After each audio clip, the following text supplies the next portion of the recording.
मराठीच्या इतिहासात पहिल्यांदाच घराला मिळणार 2 कॅप्टन. मला हात लावायचा नाही.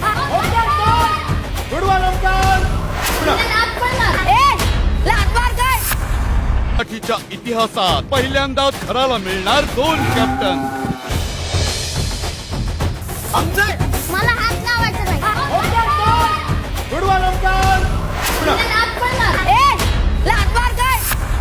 मराठीच्या इतिहासात पहिल्यांदाच घराला मिळणार 2 कॅप्टन.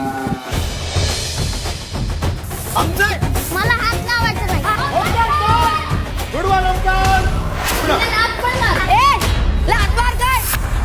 मराठी कला विश्वातील अशाच अपडेट जाणून घेण्यासाठी तुम्ही आमचं चॅनल टेलीचक्कर रिजनला नक्कीच सबस्क्राईब करा.